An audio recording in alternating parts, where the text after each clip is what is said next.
നിങ്ങളുടെ licence suspend ചെയ്യാൻ അറിയാലോ. പിന്നെ ഈ പരിപാടി നടക്കത്തില്ല. ആ നീല യമഹ ആരുടെയാണ്?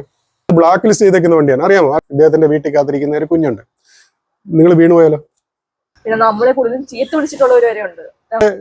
ഏറ്റവും ഉള്ള സഹോദരിയുടെ പ്രായമുള്ളൂ നിങ്ങൾക്ക്. വേണ്ട, നിങ്ങളെല്ലാവരും ഒന്ന് വന്നേ, എല്ലാവരും ഒന്ന് എഴുന്നേറ്റ് ഒന്നൊന്ന് വന്നാൽ മതി. ഒരു സെക്കൻഡ്. ഈ വണ്ടി ആരുടെയാ? ഞാനൊരു വണ്ടി തപ്പി ഇറങ്ങിയതാ. 57 ആരുടെയാ ബൈക്ക്? KL30 ഈ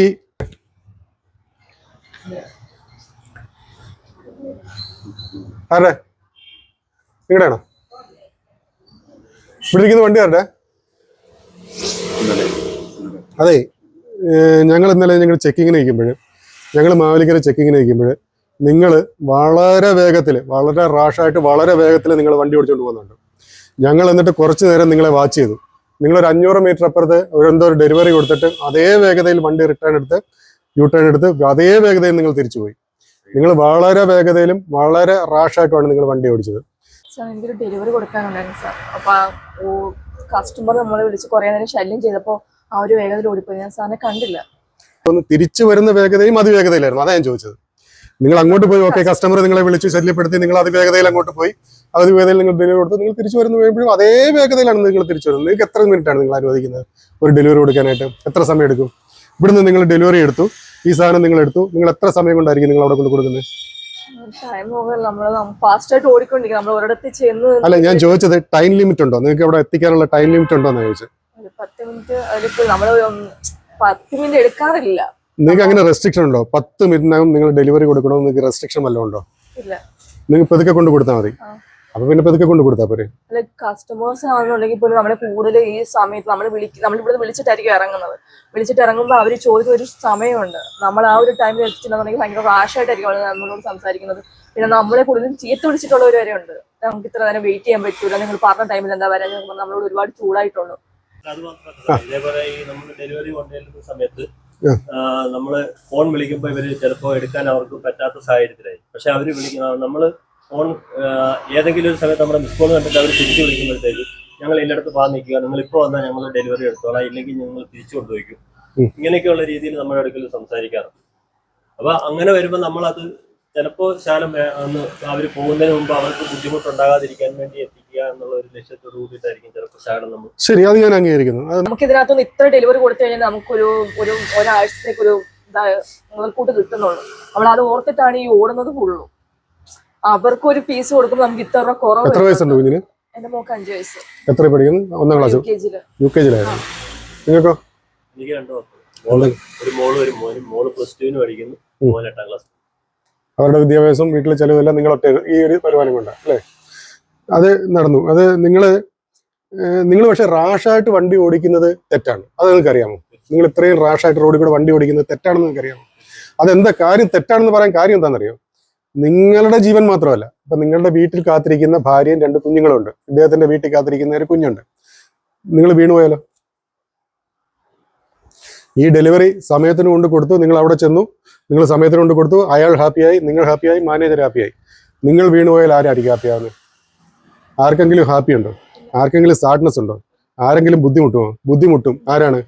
നിങ്ങളുടെ കുഞ്ഞ് മാത്രം. മനസ്സിലായോ? അപ്പൊ അതെപ്പോഴും നമ്മുടെ മനസ്സിൽ വേണ്ടേ? ഈ നിങ്ങൾ മാത്രമല്ല ഈ സ്പീഡിൽ വണ്ടി ഓടിക്കുന്നത്. ഇപ്പം ഞാൻ ഇവിടെ ജോലി ചെയ്യുന്നു, മാവേലിക്കര ജോലി ചെയ്യുമ്പം എൻ്റെ മോള് പഠിക്കുന്ന സ്കൂളിൽ നിന്ന് വിളിക്കുക, മോള് തല ഇറങ്ങി വീണ് പെട്ടെന്ന് എത്തണം എന്ന് പറഞ്ഞാൽ ഞാൻ പെട്ടെന്ന് വണ്ടി ഓടിക്കൂലേ? നിങ്ങളെക്കാൾ റാഷായിട്ട് ഒരു വണ്ടി ഓടിച്ചെന്ന് വരും. അങ്ങനെ മൈൻഡുള്ള ഒരാളായിരിക്കും എതിരെ വരുന്നത്. അതല്ലെങ്കിൽ അവരുടെ വീട്ടിൽ നിന്ന് വിളിക്കുന്നു, അച്ഛൻ തല ഇറങ്ങി വീണു, അല്ലെങ്കിൽ അമ്മ തല ഇറങ്ങി വീണു, പെട്ടെന്ന് വാ എന്ന് ആ വീട്ടിലുള്ളവർ വിളിക്കുന്നു. അപ്പൊ ഈ പോകുന്ന ആളുടെ മനസ്സിലെന്തായിരിക്കും? എങ്ങനെയും വീട്ടിലെത്തുക അല്ലേ? അങ്ങനെയുള്ള മൈൻഡുള്ള ഒരാളായിരിക്കും നിങ്ങൾക്ക് എതിരെ വരുന്നത്. നിങ്ങൾ ഈ ഡെലിവറി പെട്ടെന്ന് കൊടുക്കണം എന്ന് പറഞ്ഞ് സ്പീഡിൽ അങ്ങോട്ട് പോകുന്നു, അയാൾ പെട്ടെന്ന് വീട്ടിലെത്തണം എന്ന് പറഞ്ഞ് തിരിച്ചു വരുന്നു. മനസ്സിലായില്ലേ? ഇവിടെയാണ് നമുക്ക് ക്ലാഷ് നടക്കുന്നത്. അപ്പൊ ഇങ്ങനെയുള്ള കാര്യങ്ങൾ നമുക്ക് അനുവദിക്കാൻ പറ്റത്തില്ല.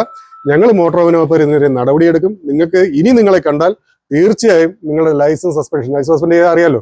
പിന്നെ ഈ പരിപാടി നടക്കത്തില്ല. അപ്പൊ എല്ലാവരും ചോന്നേ, നിങ്ങൾ എല്ലാവരോടും എനിക്ക് സംസാരിക്കാണ്ട്. എല്ലാവരും ചോന്നേ, ആ ഡെലിവറി ഉള്ള നടത്തുന്നവർ എല്ലാവരും ചോന്നേ. ഭാവനെ ബാ,